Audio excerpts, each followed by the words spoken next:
Hi, it's Elizabeth from Allied Health Career Training, and this morning we're going to talk about the role of the surveyor in the complaint program for the state of Kansas.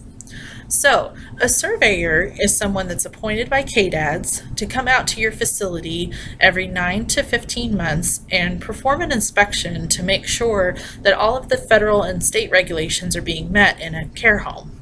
So what this means is all of those regulations we've been talking about and the laws of, how people are supposed to be treated that are stemming from OBRA, that are, stemming from other laws. The surveyors are coming out to make sure that you're doing your job and following those regulations. So what I always tell people is if you do every day at your job following those regulations, like you have someone watching over your shoulder, such as a surveyor, then you'll be fine whenever they do come. A lot of people hear the word survey or surveyor and they panic because it's somebody looking into how you're doing your job.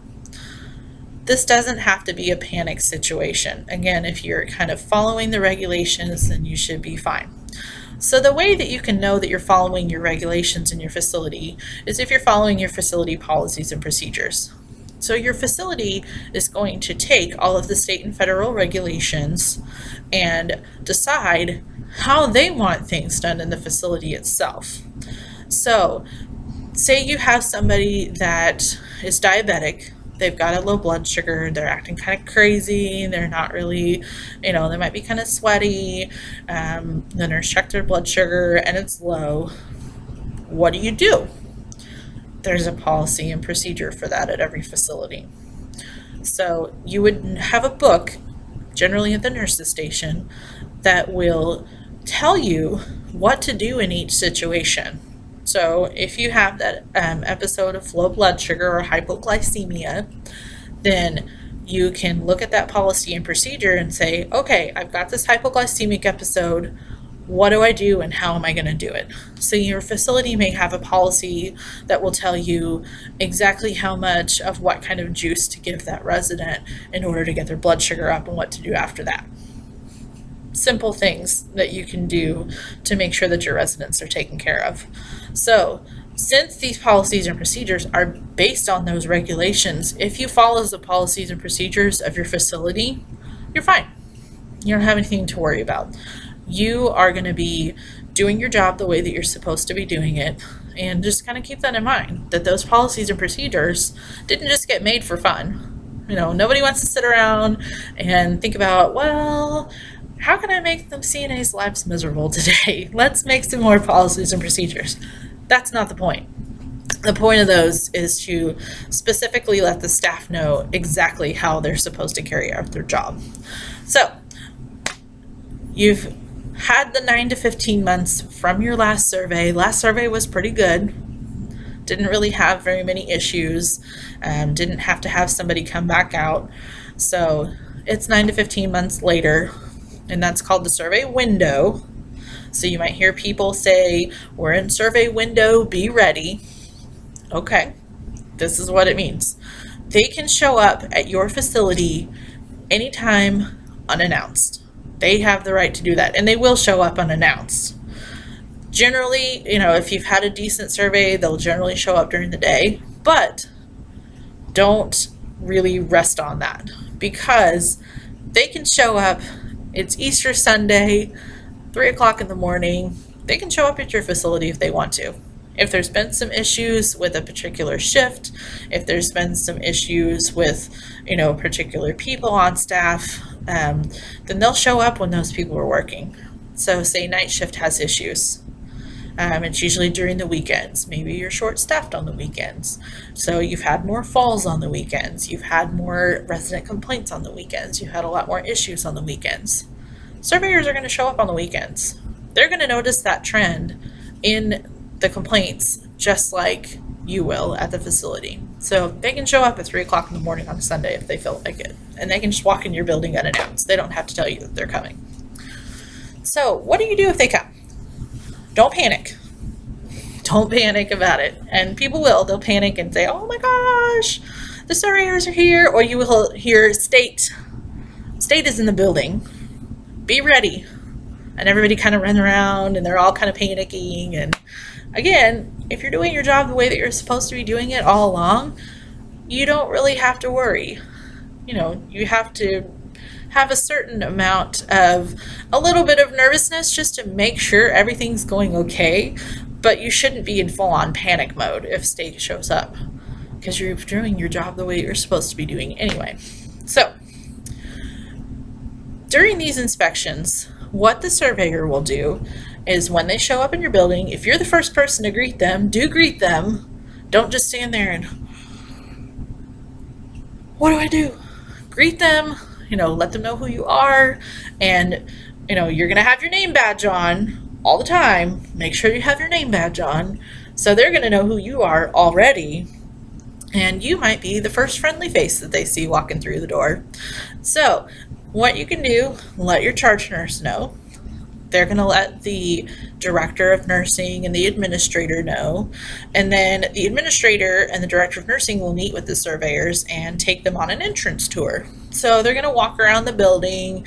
They're just going to kind of, look in general how things are going. They're going to kind of pay attention in general to how the residents interact with the staff and how the staff is treating the residents and treating each other, how the residents are treating each other, because that can be an issue too. So they're going to kind of look at that and see, what they're just kind of looking at in general. So whenever they come in and do that entrance tour, then they're going to sit down and make a sample selection. So they're going to look a lot more in depth at certain people's charts based on certain things that have what's called triggered. So people on antipsychotic medications are going to trigger as someone that will be further looked at during a survey more in depth. People that have had a lot of falls, people that have had a functional decline in incontinence management, anything like that. They're going to look at a lot more deeply. They're not going to tell us who they're looking at. So in a facility with 60 beds, they may pick, 6 or 8 charts to really look at, but they may pull 12. They're not going to tell us, a lot of the time, specifically who they're looking at. And with the electronic charting, they can log in and look at charting. So this is another reason why charting is very, very important. During this class, if we haven't already, we will talk about in-depth charting and why it's so important to the care team and to the resident care. But it's also really important when the surveyors show up, you want everything to match. You want the plan of care to match what you're charting. If there's issues or discrepancies, that can be a big problem. So the surveyors are going to pull who they want to look at. They're not generally going to tell you. They can, but sometimes they won't. Then they're going to look a little bit more in depth at the chart. Then they are going to come follow you around. They're going to follow the nurses around. They're going to follow the med aide around. They're going to follow you as the CNA around.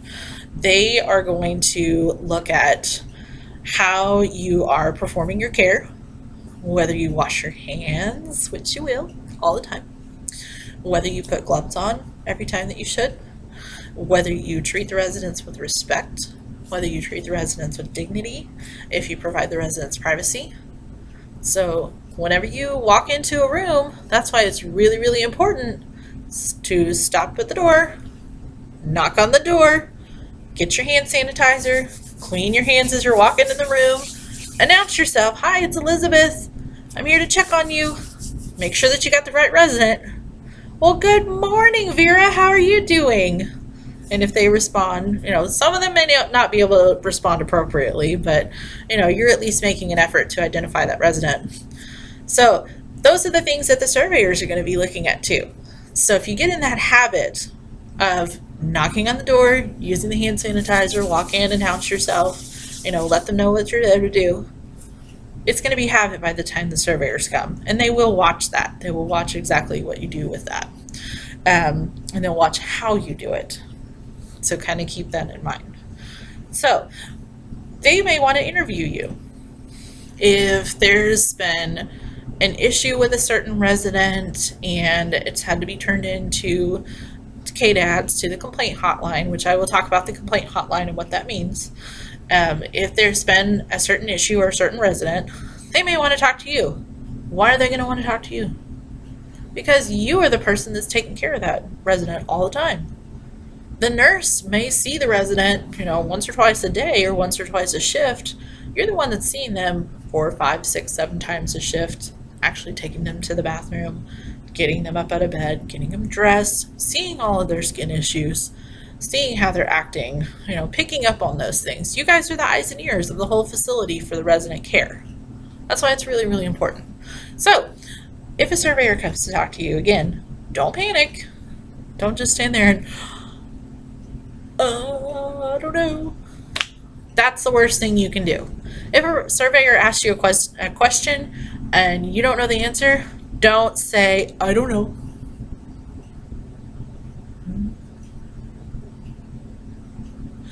You're going to want to say something like, I don't have the answer to that, but let me go find somebody that does.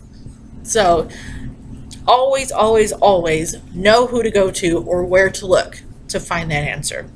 So if a surveyor asks you, well, how do you think, how did Mildred do through the night last night?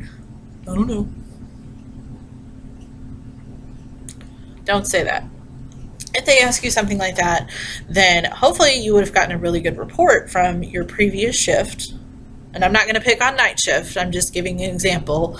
If they're during the day, and if the surveyors are there during the day and they ask you a question like that, how did she do last night? Then, night shift should have given you a good report, which means you as day shift will give a good report to evening shift and so on. But you should be able to tell them, well, they said she didn't sleep really well last night, but after they got her a snack, then she went to sleep about 4 this morning. So that's why we're letting her sleep a little bit later today. Great answer.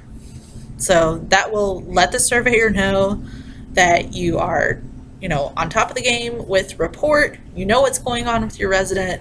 You know how her night was. You know what intervention was put in place to help her. And they now know why Mildred hasn't gotten up for the day. So say she's normally an early riser. She gets up 7 o'clock every day without fail. It's 9:30. She's not up yet. Why? Well, she had kind of a rough night. We helped her out, got her a snack. She finally went to sleep, so we're going to let her sleep a little bit later today. But if you're not sure and you didn't get a great report from the previous shift, again, not picking on night shift, but if you didn't get a good report from your previous shift and the surveyor asks you, well, how was their night last night? Then you can stop and say, let me check the report book to make sure that, she did okay last night. Or let me ask the charge nurse. Have some way of finding the information for them. And they know that you're not going to have every single answer, and that's okay. But if you answer, I don't know, and leave it at that, they're going to think that you are either not competent in your job, or that you haven't been trained properly, or that somebody else isn't competent in their job and didn't give you the information that you need.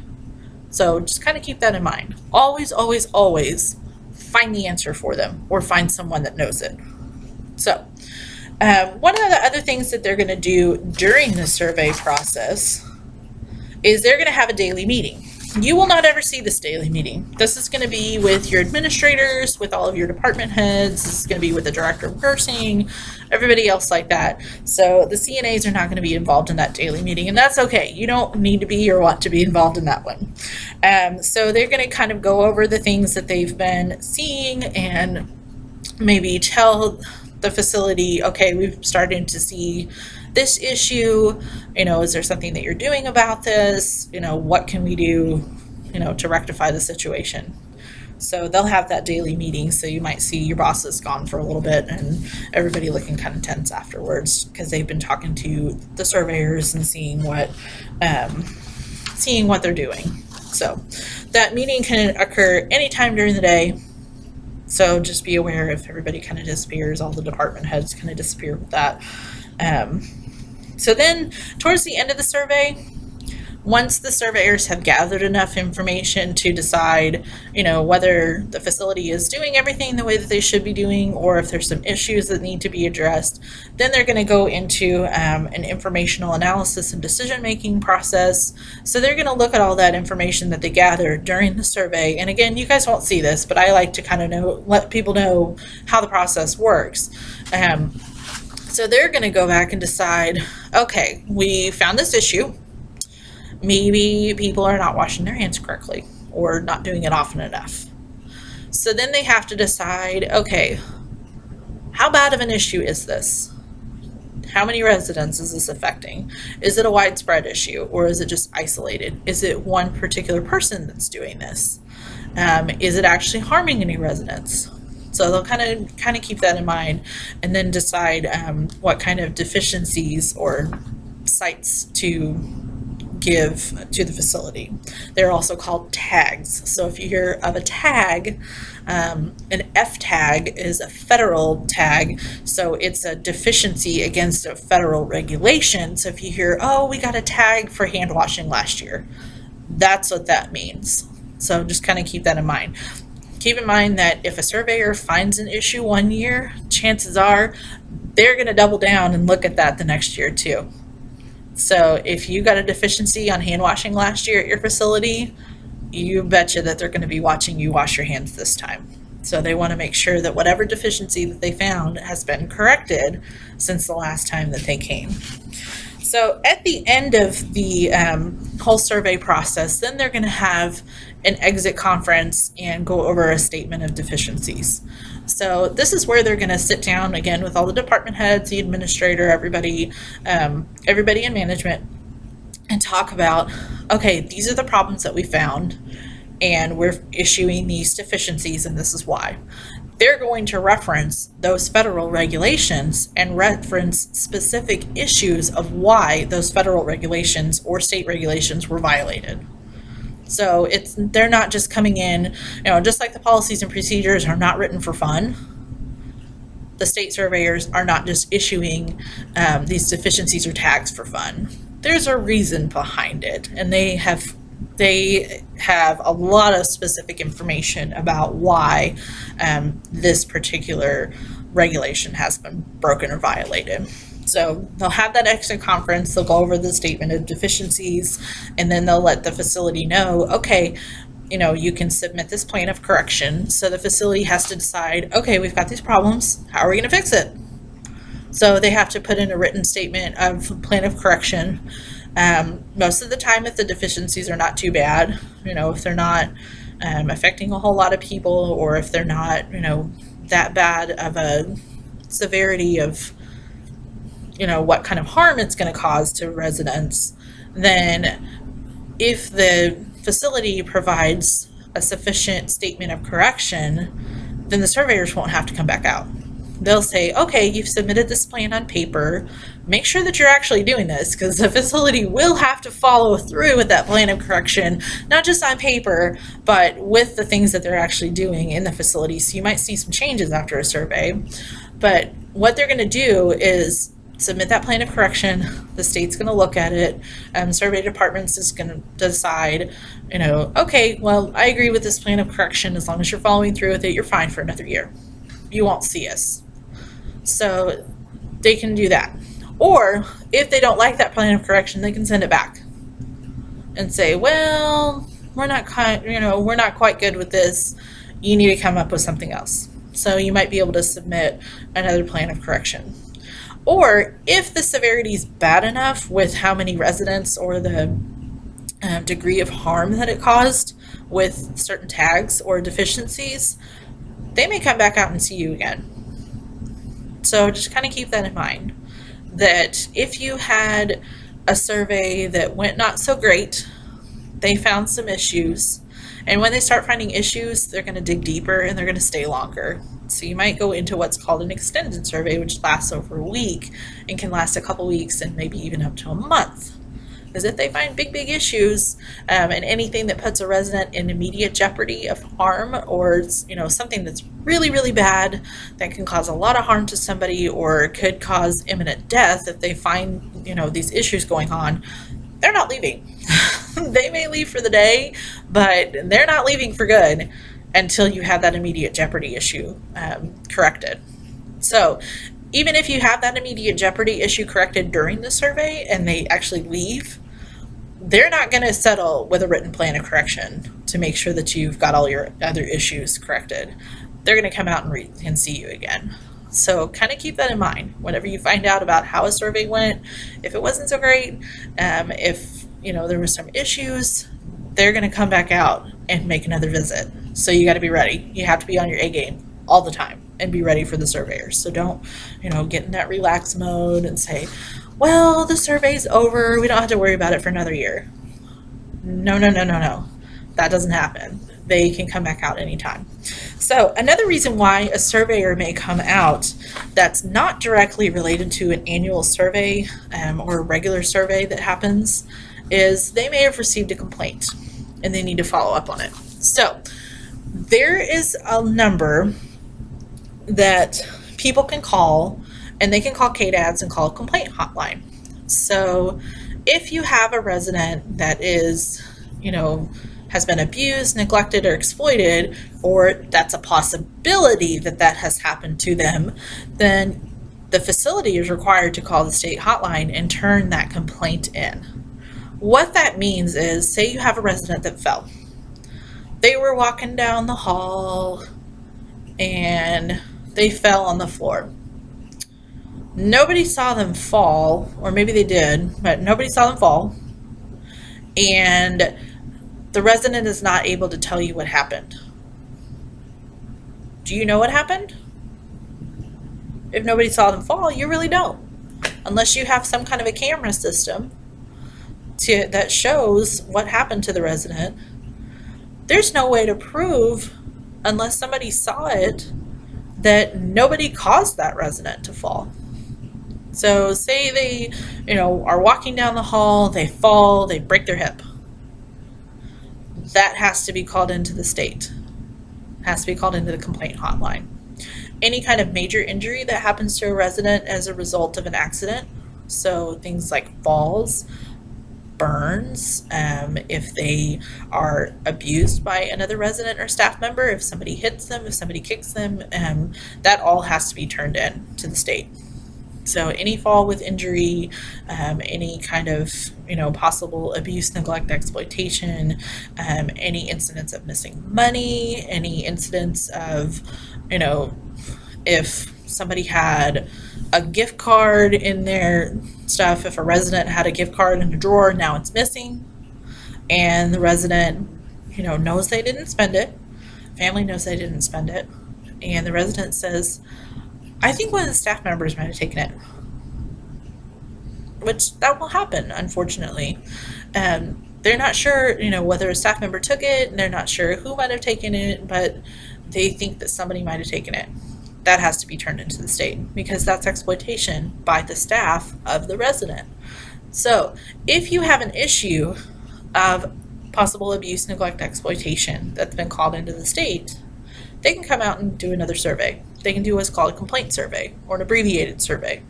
So they may not be out at your facility for longer than a few hours. They might be there for a couple days. It's not going to be as long usually as the annual survey, and sometimes if they're close enough, they'll go ahead and combine those two surveys. So they might come out for a complaint, but it's survey window anyway, so they'll go ahead and do the annual survey while they're there. That's fine. But if they come out for a complaint, they're looking at a specific resident. Sometimes they'll tell you, sometimes they won't. So if the facility calls in the complaint, then the state knows that the facility is taking care of the issue. But say you have an instance of, a gift card getting stolen, or a resident has bruises that the facility has not documented and didn't explain to the family. They may have documented it, but they didn't call the family. So the family comes to see this person. They have bruises on them. Family doesn't know anything about it. Facility never called them. Or maybe the facility called, another family member, but not this particular one that's coming to see them.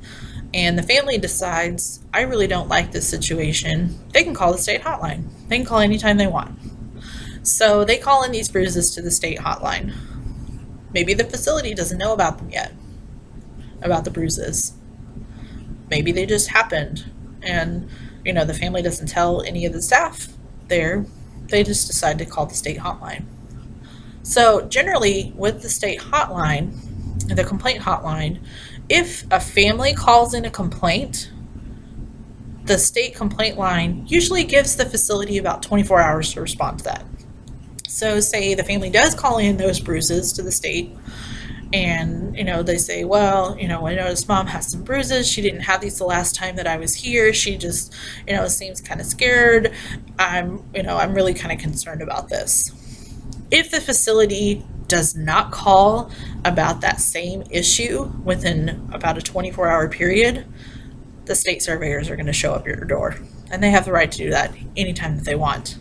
Even if the facility does call in that complaint and kind of ties everything together and puts it all together with that family call, they still can show up at your door. The surveyors can still show up at your facility to investigate that complaint if they think something fishy's going on.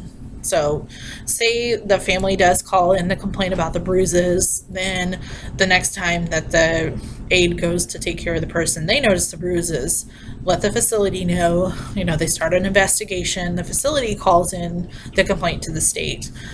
Then the state, depending on how they feel about the situation, may decide just to take a written investigation, or they might decide, okay, something bigger is going on here, we need to go out there and check it out.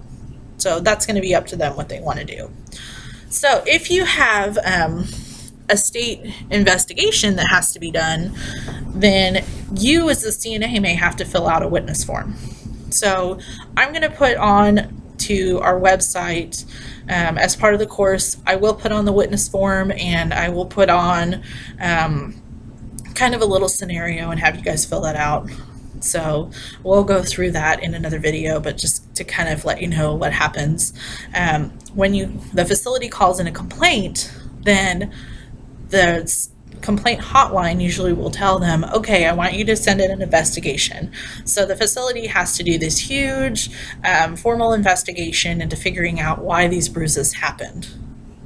And, basically trying to kind of clear the facility of any possible abuse, neglect, exploitation, or figure out who did it and follow the appropriate measures to make sure that it doesn't happen again.